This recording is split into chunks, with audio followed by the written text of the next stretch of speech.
to come up and introduce our teacher for the next 2 weeks. Very exciting stuff. So we're very pleased to have with us today Rabbi Gary Creditor. Rabbi Creditor has been a Jewish leader for more than 35 years, 21 of which he spent at Temple Bethel here in Richmond. He retired in 2014, but continues to teach classes at the temple during the week. Rabbi Creditor is a member of the Internal Rabbinical Assembly of America, the Washington Board of Rabbis, and the New York Board of Rabbis. And I hope you'll correct me if I get any of this wrong, but I took it off the Temple Bethel website. He was ordained by the Jewish Theological Seminary of America, which is the worldwide Center for Conservative Judaism. In 2003, after more than 25 years of rabbinic service, Rabbi Creditor received his doctorate from Jewish Theological Seminary in New York. And in 2007, he was tapped by Governor Tim Kaine to participate in the memorial program for the students and faculty who died at Virginia Tech. He is described as a passionate and engaging Jewish leader, a teacher of great wisdom, and a warm pastoral friend to many. We are very honored to have Rabbi Creditor with us this week and next as he shares his thoughts on Jesus as viewed through a lens of Judaism and anything else he wishes to talk about.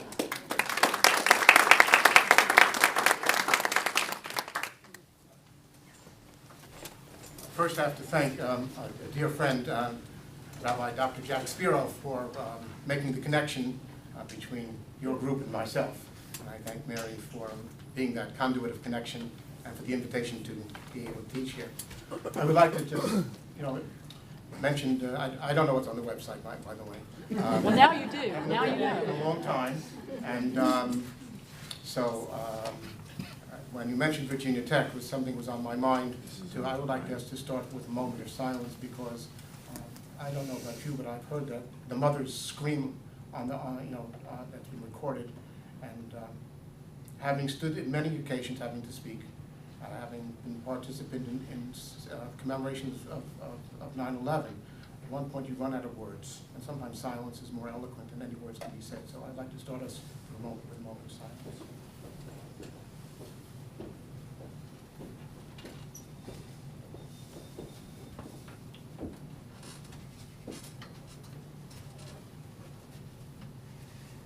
We hope that God will send His strength and to console the broken hearts, both in Florida and around the world. Let's say Amen. Okay, I'm going to move this aside because I don't like it. To add just to one or two things, I was the number, I think just the number, not 35. I was a rabbi for 40 years. I was ordained for 38, and 2 years before that I had a student pulpit. I've been involved in a lot of interfaith work on the board of the Virginia Interfaith Center for Public Policy here in Richmond. I've done a lot of other that, and I just came back from an interfaith trip to Israel. So it's, talking together with groups like yourself, something I've been able to do a great deal over time, and I appreciate the opportunity. And I'm glad to see that it's always the front row that fills in last. So. I also like to take questions where we are and not wait to any preconceived time at the end of something. So the best thing to do is wave a flag, and if I don't see it, call out and get my attention if I'm looking in the wrong direction. So I'm going to presume that you do not know all that much about Judaism. You've met pieces of it along the way. So I want to just start with a little bit of that, because you cannot get to Jesus, you cannot get to that time frame without understanding where it has come from. So I'm going to do a thumbnail sketch in doing that. It's hard to tell exactly when the first person that we're concerned about is Abraham lived. It's very hard to say. It could be somewhere 1500 before the Common Era, it could be 1300 before the Common Era. It's very hard because it's very hard to date the Exodus from Egypt and how long they were in servitude. The biblical numbers are difficult to put into a good time frame. But somewhere by the year 1000 we know that we have King David. Okay, I'm not being exact because it's easier to just do these straight lines across. By the time we have King David, we have what for Judaism I'm going to call the Israelite religion, and I'm going to say it this way. That the Israelite religion was based on something that was no longer relevant after the year 70 CE, and Jesus is at the end of that era. Okay?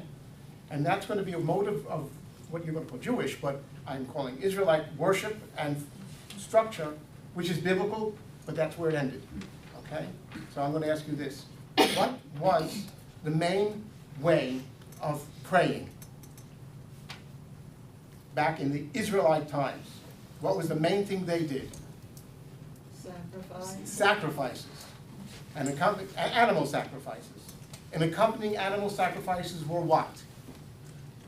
Two things. Idols? No. You leave that. They're on the outside. I'm on the inside. Libations and grain offerings.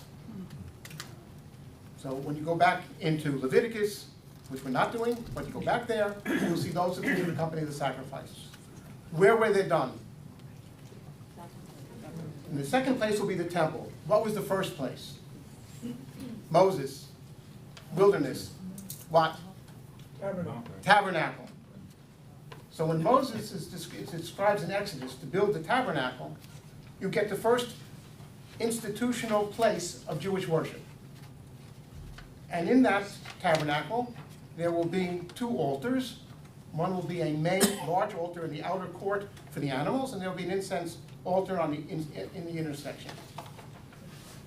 Who officiated? Priests. How did you become a priest? Don't say you went to school. How did you become a priest? Born into it. All right? And the main group you need to know is the tribe of Levites. And from that tribe, one family is taken out. That is Aaron's family. And Aaron's family becomes the high priests. I'm going to pause. Questions? This is the mode of Israelite religion. It will exist. I mean, they did, if you look at Abraham and Isaac and Jacob, they made offerings, whatever, but this was spot places. Right? It wasn't institutionalized. Institutionalized occurs after the Exodus. And that tabernacle will exist from Moses' time, exactly whatever it was, until Solomon, David's son, builds the temple, the first temple in Jerusalem. And this is the only mode of worship. And in fact, Deuteronomy will forbid all other sacrifices anyplace else but in the place that God calls, and that's interpreted to be Jerusalem, on the mountain, and in the temple. So far, so good. What happens to Solomon's temple in the year 586 before the Common Era? What happens to it? It's destroyed by the Babylonians. We're doing well. I don't like to do these things. So you gotta remember that. All right? You couldn't read what I write anyway. So, Babylonians. What happens to the Jews? They're deported. Most of them are, not all of them. And I want to make that point, if we ever get to any political conversations, absolutely clear. That there was never a total exile. Not from them and not from the Romans, not from any time. There always were, documentedly, Jews living in the land of Israel from the time we get there. Biblical critics will discuss Joshua's entrance and whatever, lots of stuff that goes on in the scholarly world, but whenever we get there, we never leave, at least some. So many will go into exile, particularly the intelligentsia and other leadership, into Babylonia. And what will happen next? They will come back, or some of them will come back. And the others we're going to just leave off on the side because they will grow into the Babylonian Jewry, curtain will rise somewhere around the year 200. But the others will come back, and what will they do? They will build the second temple. That's not the one you always see drawings of. All right? This is the second temple, which was a very small place. There's if you can fit in someplace else, okay, there's something there. Otherwise, you have to come sit up front. Don't worry, some Jewish same thing. There's some things that are universal. So they will come back and build what is a very modest structure. and with great difficulties. It's the stories of Ezra and Nehemiah at the end of the 500s, beginning of the 400s, and they will finally build that structure. We have no description of it per se, and it will last until Herod, in the 30s, before the Common Era, will then virtually have to demolish that structure. We have no description of how this gets done.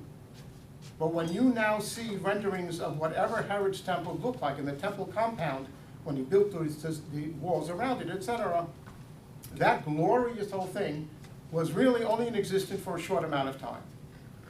It was dedicated around the year 4 or something like that, but it doesn't see 100 years. Okay, it's a very short-lived life of that grand place. Judaism, I can't even use Judaism, I won't even use the word that. Israelite religion continues in its main way of sacrifices, animal, grain, food offerings, libations, and Jerusalem is the center, and by the priests. This is how religion, the Israelite religion functions. But when the Second Temple under Herod, which now everybody has focused on, operates, it is, for those who remember President Eisenhower, which I remember as a child, he called what do you call that, the industrial something? Military industrial complex. Good. Jerusalem was the religious industrial complex, because the description, whether it's Josephus or other places, how many thousands upon thousands, if not tens of thousands, of people came, and they were making offerings. All right. The amount of animals, the amount of stuff from the animals, the amount of wood needed for the fires, the amount of ashes that were needed, it was a huge complex, and so you needed large amounts of people. I mean, there's a reason I'm going on this tangent, which is not a tangent. But you need to have this large amounts of people that more than the Levites could supply, more than the Levites could supply, in order to function in the way Israelite religion functioned. Sacrifices, priests in Jerusalem. What happens is, there was a program called Amadot, and those people are work corvées that are coming in from the outlying towns throughout Judea and Samaria, all of Israel, and they are coming to work in the temple for a certain amount of time, and to augment the Levites, etc., who are doing it. They can't do the sacrifice, but they can clean up the place. So you're talking lots of water, lots of stuff. Okay? This is not your backyard barbecue with a piece of chicken and a hamburger. This is where the animals get slaughtered in Jerusalem. You ever? Yes, yeah. Animals don't make it onto the altar unless they're slaughtered. I will not ask how many people have been to a slaughterhouse. I have. And it's a mess. Okay? So you have a lot, there's a lot to deal with. And they're not talking about a few people. It's not just us coming in on a pilgrimage. We're talking about, okay, because you have the daily sacrifices, the holiday sacrifices, and get all the pilgrims coming. Jewish pilgrims. Because that's what it says in Deuteronomy, make a pilgrimage. So, how does this work? In the outlying towns, they create what will become Judaism. They create the synagogue. And so when the group from the town comes to the temple, the people gather back home to do something. So they don't have a prayer book, they don't have a prior structure, they are going to create the religion that is going to be, in the year 70, when the temple is destroyed, the temple to where Jesus went is destroyed, there will be a religious institution ready to take over. Not full-blown, not all made and everything, but ready to begin and to replace the temple, and that's going to be the synagogue. The synagogue is 180 degrees different than the temple.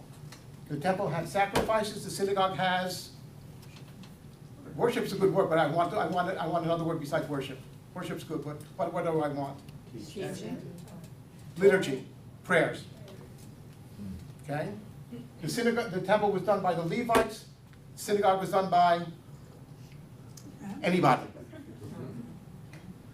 Anybody. I am not from the priestly family, and I'm just a rabbi. I'm a rabbi because I'll get to that in a second, just as that will be the tangent. But I just, because I wanted to, okay?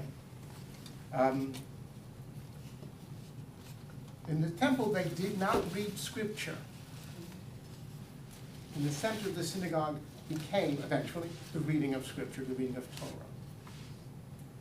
So, I'm going through this because I want you to know that I just came back from the Interfaith. We went to Capernaum and went to a whole bunch of places up in the Galilee and to Masada, and you will see synagogues, the rudimentary synagogue building.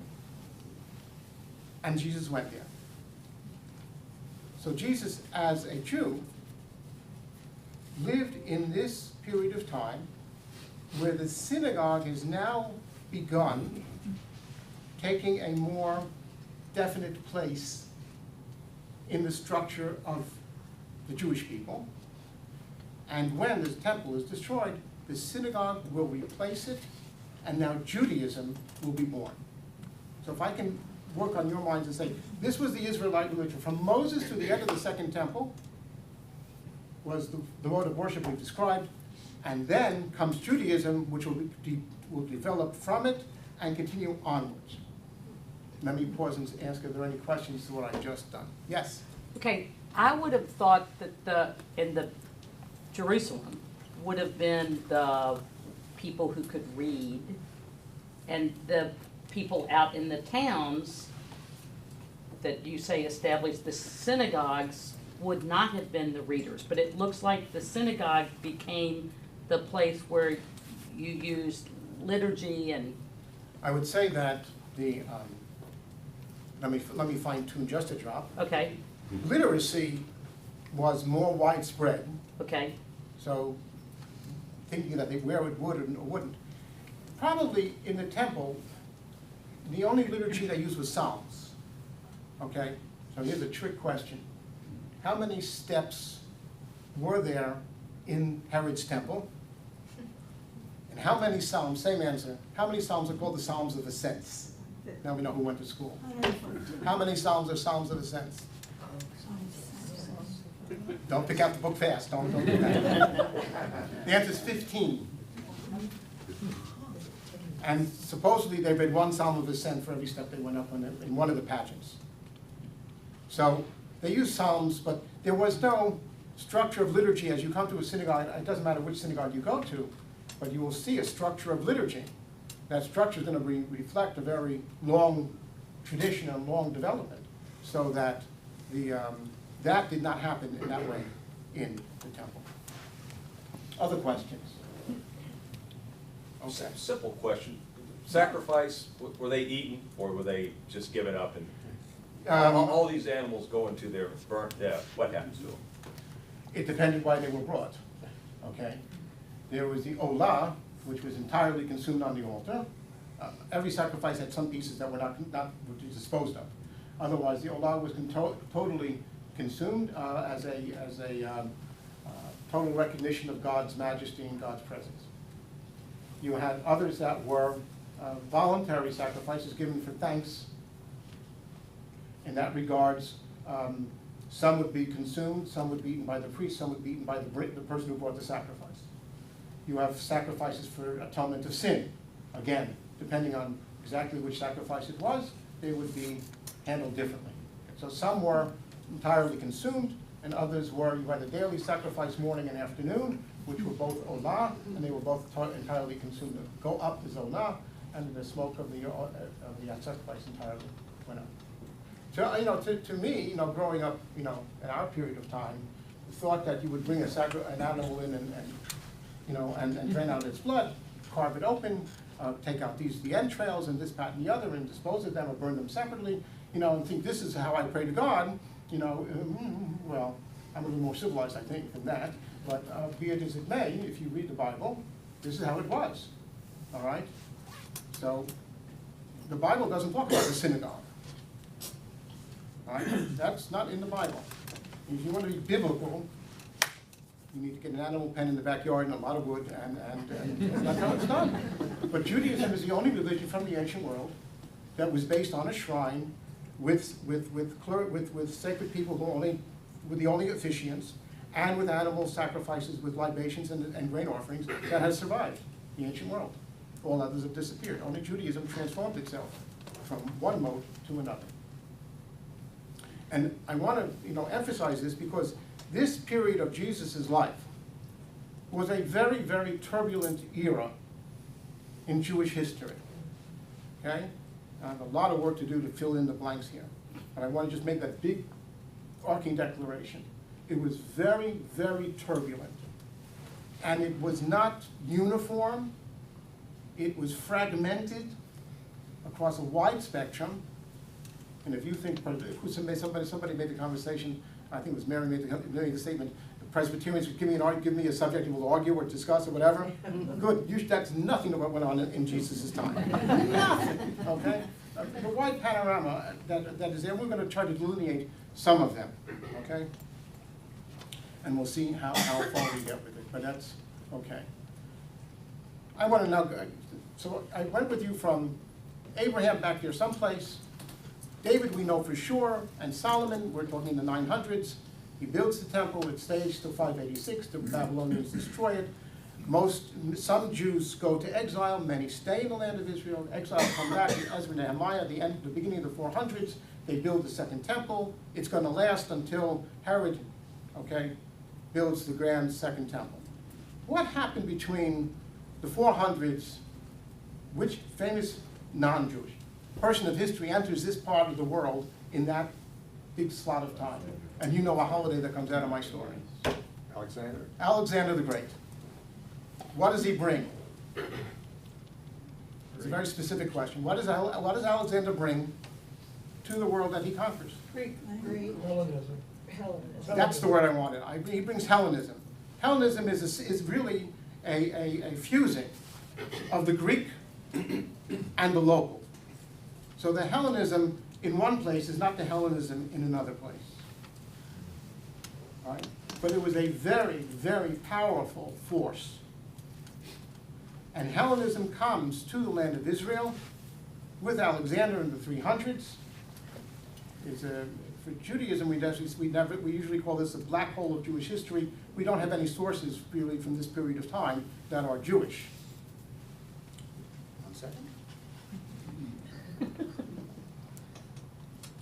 I haven't done this in a long time. Okay.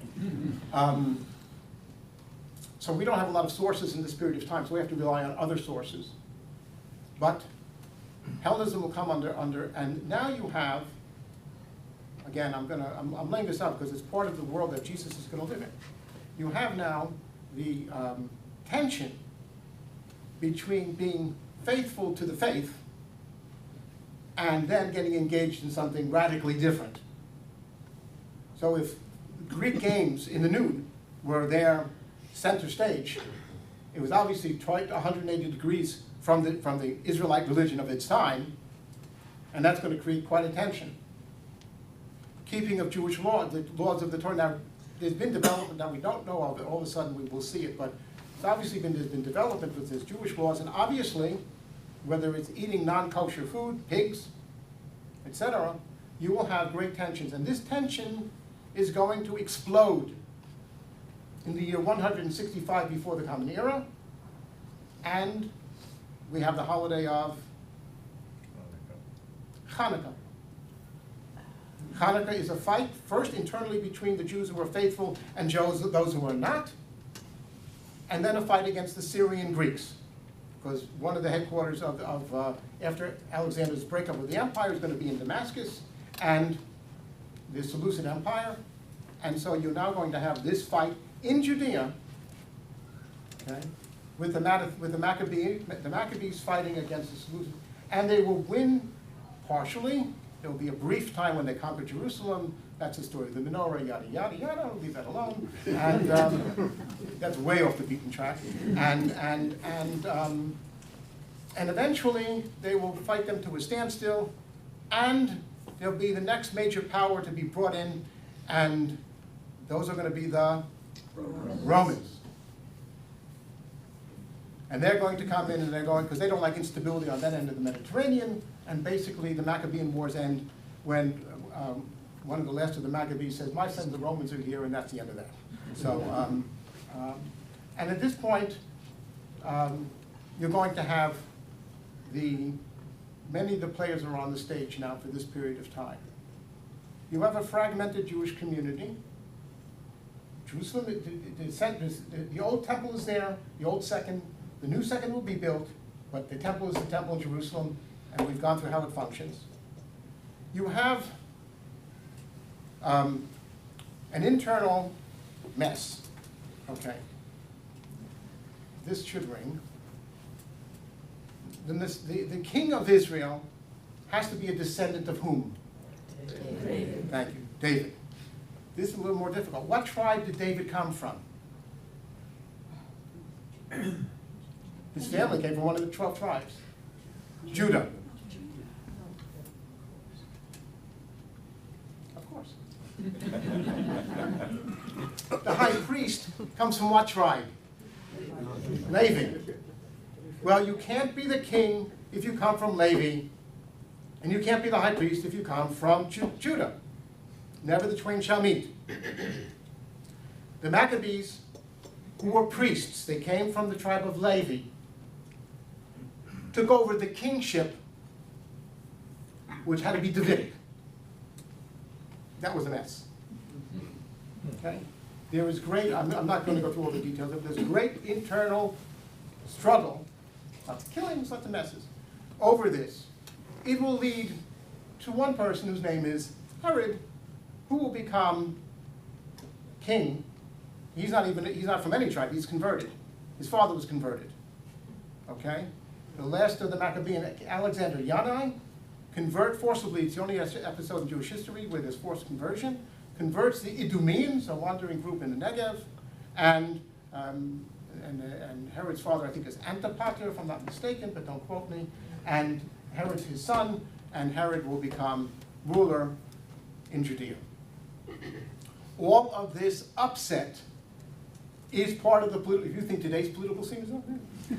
Okay, so you have the upset of Judea, you have tremendous upset. You have the Sadducees, and they're called Sadducees because the ancestor going back, his name was Tzadok, and so in Hebrew it's Tzedukim. The Tzedukim are the priestly, they're controlling the temple in Jerusalem. You have Hellenists that are still on the scene there. You have the admixture of Greek. You have the admixture of Roman. And this is a very, very turbulent world. And you have a great deal of Roman oppression before the revolt. You have a great deal of Roman oppression in Judea. Because they need to do two things. They need to keep the area pacified, and they need to raise money. It costs a lot to run the Roman Empire, and so they are, and the temple was where they brought, that's going to be your money changer stories, okay? So there's a lot of money in the temple, and so they need money to run the empire, so they need to control this scenario very tightly. And this is all going on at the same time. So if you were making a paintbrush across the wall, you need to see all of these pieces there, okay? Who else should we talk about into this? You have now a group that will really come to the fore from the year 70 CE onwards, and they're going to be called the Pharisees, all right? What's the difference between the Pharisees and the Sadducees? Well, the Pharisees were the synagogue people, more so, because they were not necessarily priests. They could be a Levite, but they didn't have to be. And also, their part was to interpret the written law in order to make the oral law. Okay? Now I'm going to show you an example. In the Maccabean Wars of 165, at one point the Seleucids weren't all that stupid, and they understood that in the Torah it says that there's certain restrictions against what you can do on Sabbath. One of them is go fight. Okay, if you're getting your backsides whipped for 6 days of the week, and on the 7th the other ones are not going to raise a hand, well, why fight these 6 days? I'll just do it on the 7th day. Take care of them.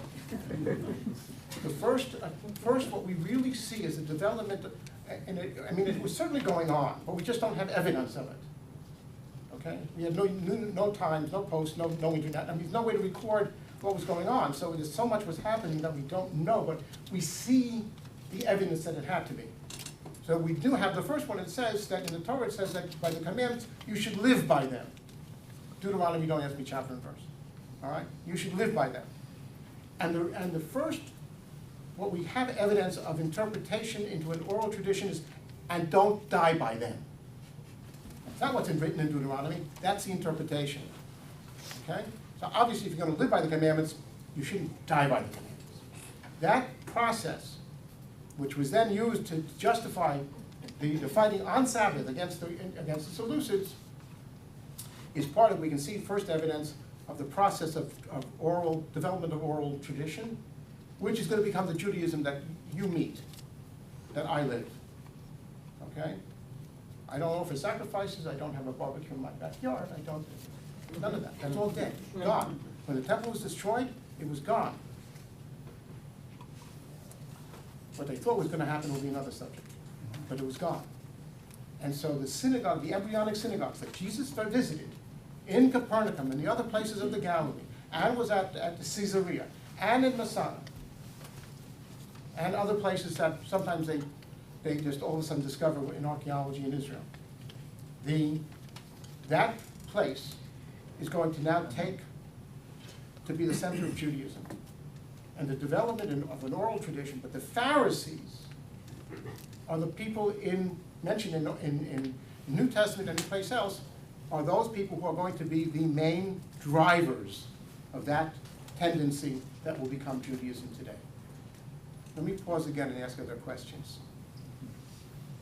I can't do that good a job. How do you date the Common Era?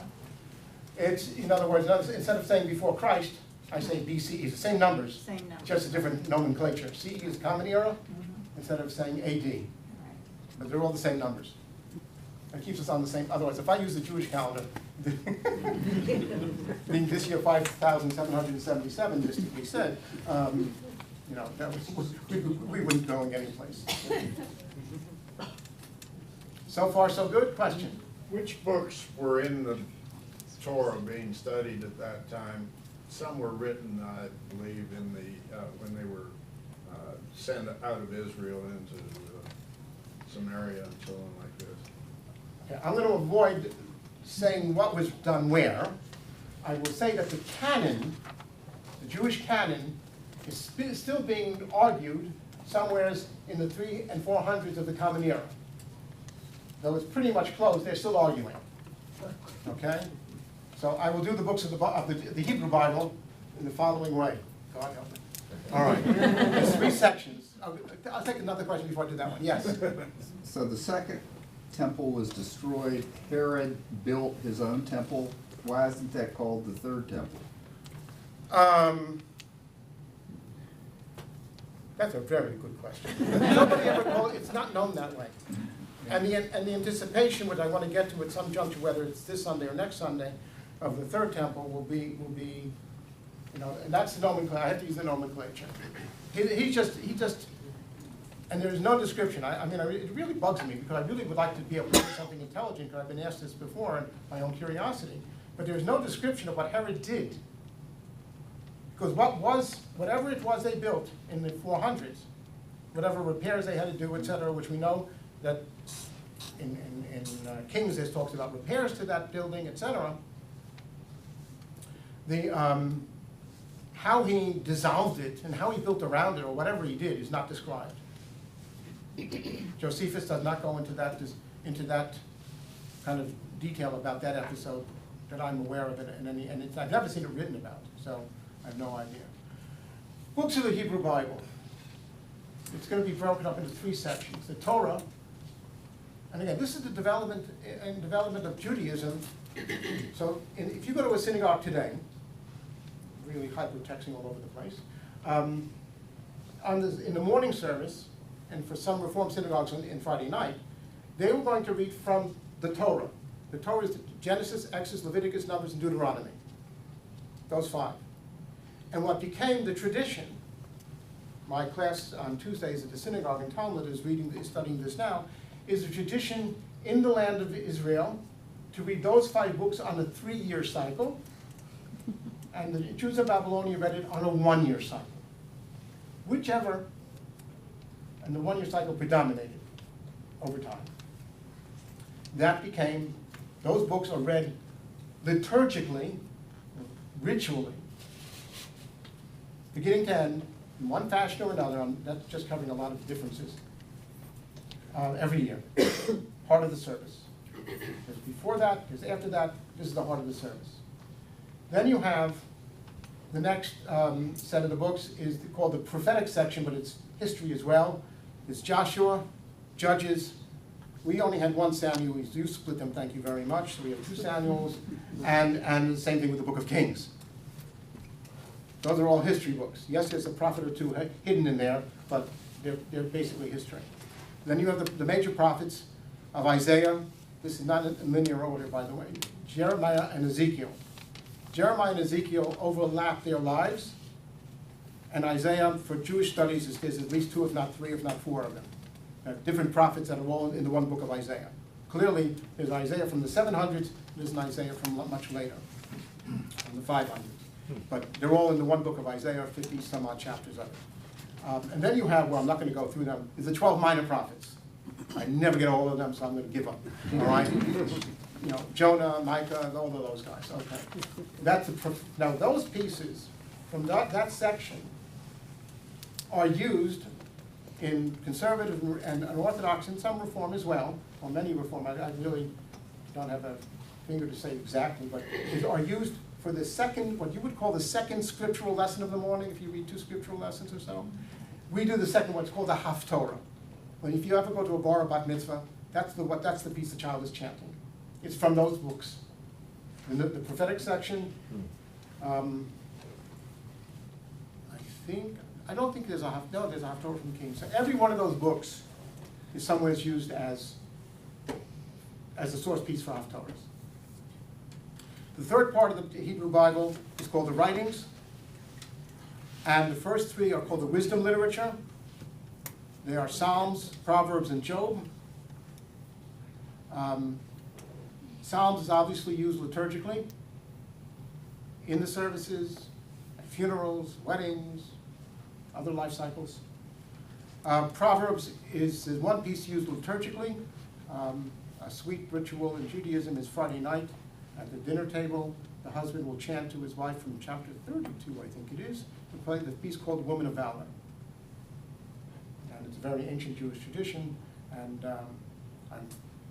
I sing it to my wife every Friday night as part of the Friday night ritual. And Job is poured over without any satisfaction. I think, if you ask me, the hardest book in the Bible to teach is Job.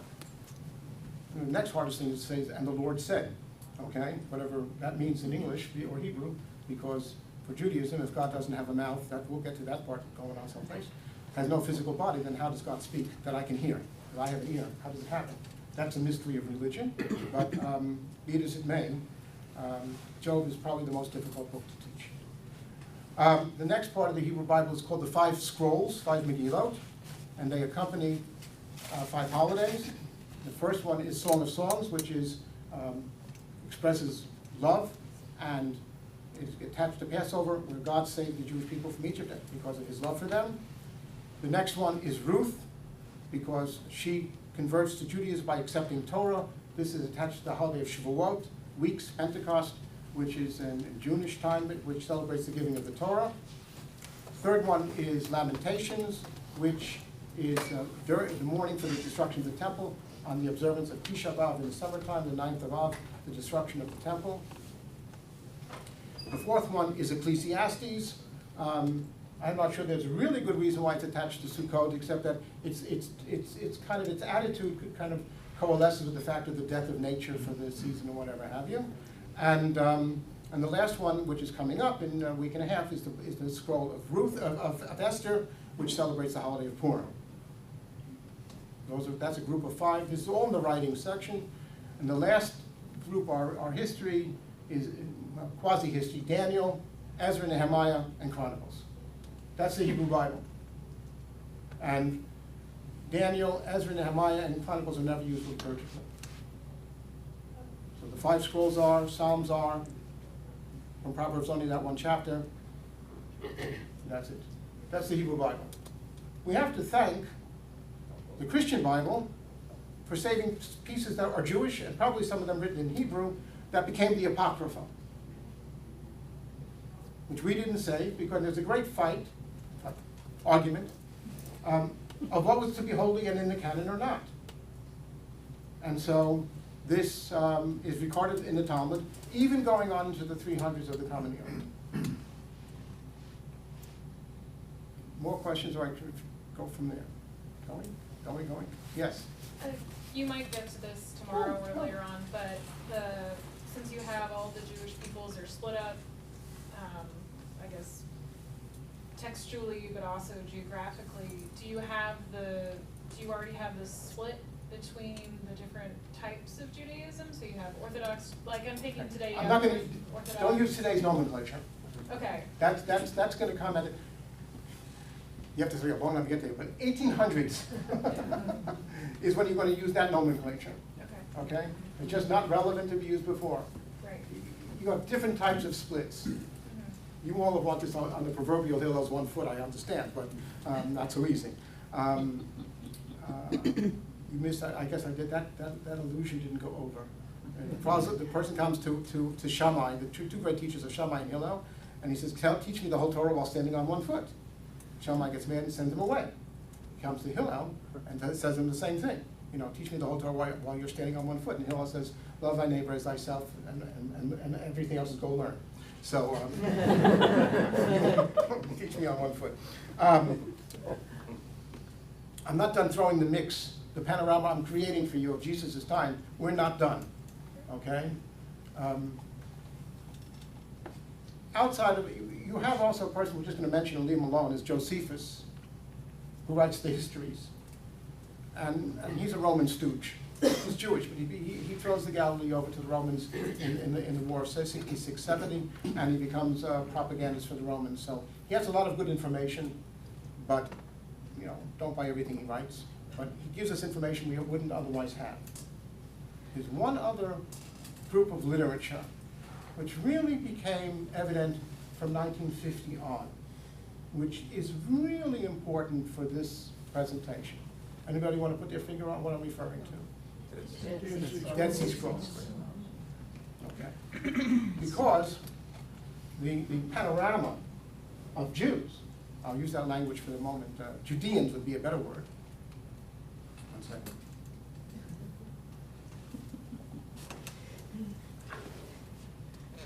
Is far from complete.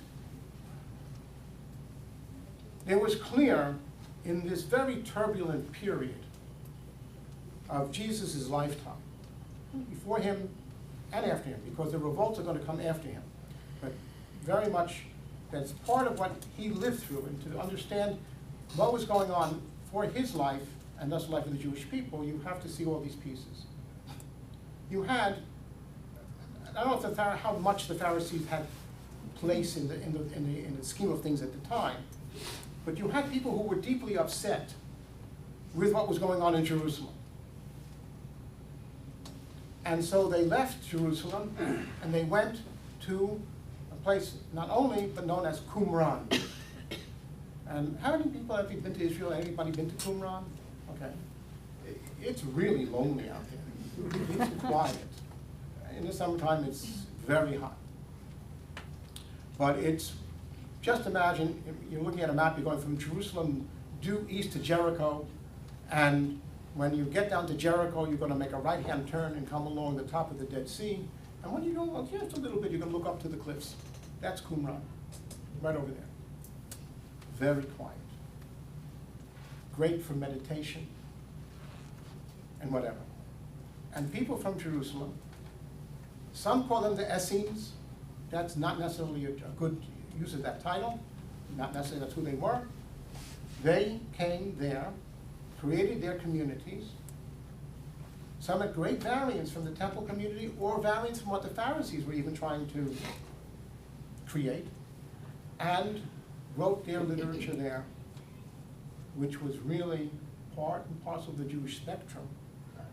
Never became mainstream, but clearly has reflection in some of the other things that are said in the New Testament and other writers of other places, whatever. So you have the Dead Sea Scrolls, and now that they're more open to view, it's a great struggle to get them all open to view by everybody, we now see the turbulence theologically of this period of time. So I've tried to fill in for you, create for you. Good. Yeah, no, I'm good. The background upon which anything else can be said. I can say nothing about Jesus from the Jewish perspective until you know where he fits into my history. Because in his lifetime, he's mine. In his death, he's yours. Okay? I say that very, very specifically. He lived as a Jew. He was born as a Jew. He lived in Judea. For whatever the Nazareth traditions are, he was Samaria. Bethlehem is Judea. Temple is Judea. He goes to the temple. He goes to the synagogue. All of these things that you read are this is Jewish.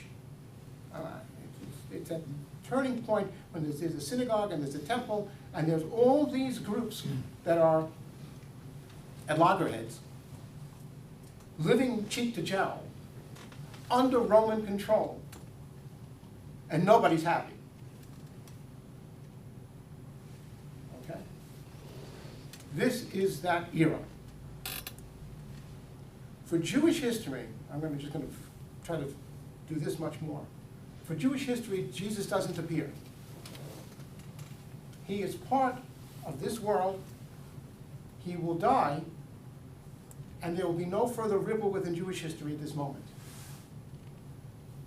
He is not mentioned in anything of its time. The Mishnah, which is, we're not sure exactly when anything in it, but by the year 200, we know, going looking backwards, there's no mention. And for Jewish history, nothing changed by his death. The Romans were still in place. The temple will be destroyed. Jews that are scattered are scattered, there'll be more scattering. And none of the pressure and anything from Rome is going to be alleviated. And there'll be no king on the throne of Israel. So nothing changed for Jews and for Jewish history. With the birth from his disciples, and eventually in their growth and development, then there'll be obviously a great impact on the Jewish people.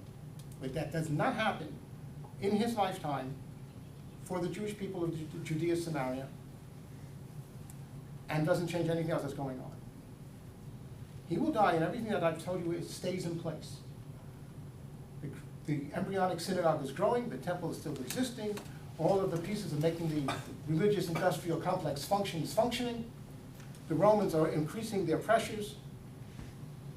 There are Jews scattered throughout the Roman Empire, which will eventually revolt as well. How these communities grow, we don't know. The kiss can't be by natural childbirth. It has to be by conversions that really just happen by osmosis. And I say that the membrane between peoples was in this period of time very thin. You could go in very easily. So you have Jewish communities along the Mediterranean, North Africa, that will revolt against Rome. How they got to the size to be able to revolt, that's the only way we can explain it. And you have all of these panoramas of the Pharisees, the Sadducees, the Zealots. We've got Zealots left in there too. We've got Hellenists left in there too. We've got Roman devotees, we got them there too. We got Dead Sea Scroll people, we got them there too. And we probably got some secularists just for the heck of throwing them into the pot. You know, we have all of these going on at the same time, and the Romans are a bear. The Romans are terrible. And at this point in time, this I'm going to finish today, there is the hope for one thing to happen, one person to come, and that person is going to be? Messiah. Okay, so now we're going to do it this way. Messiah is English. What's the Hebrew? Mashiach is Hebrew. What does Mashiach mean? Don't say Messiah. Anointed. Anointed.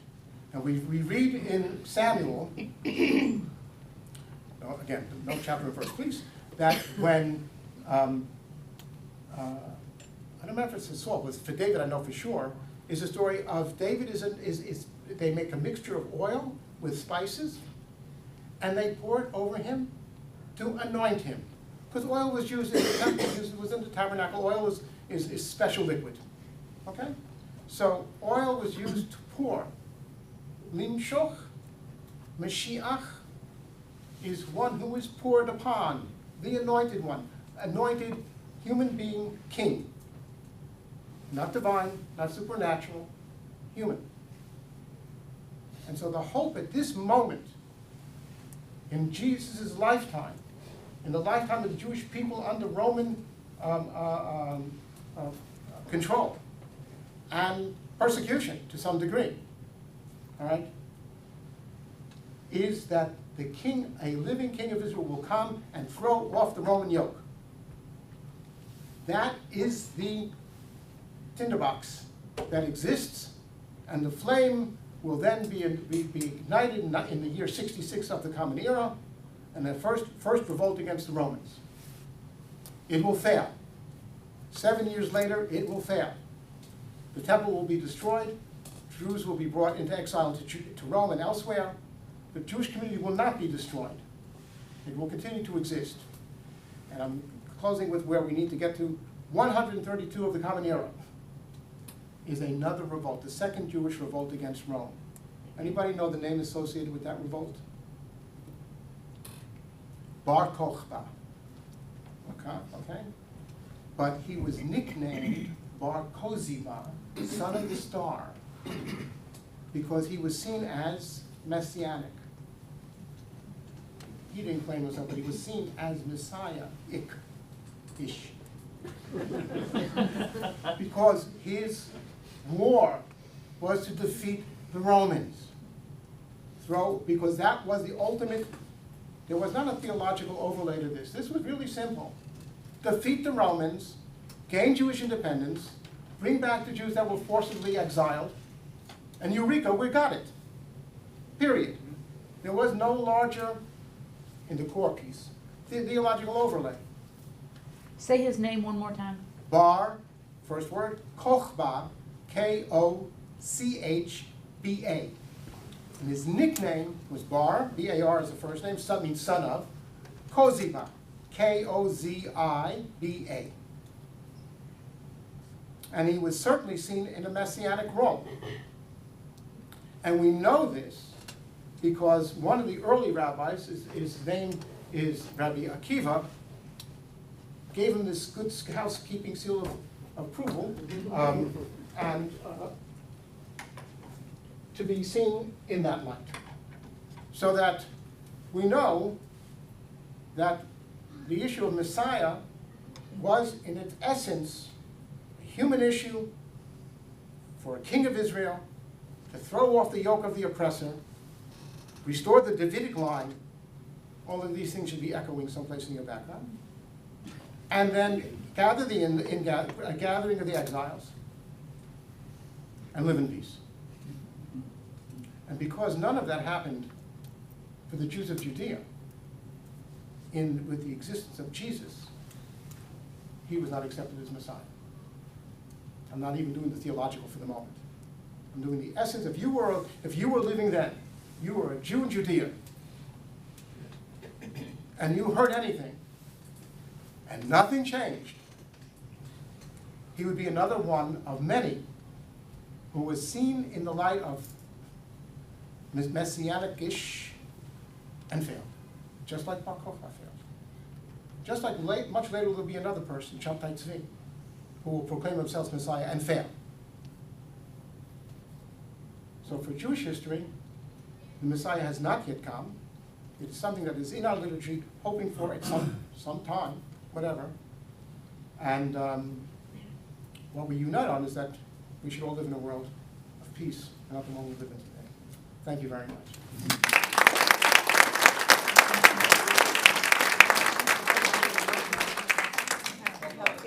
Come back next week. Rabbi.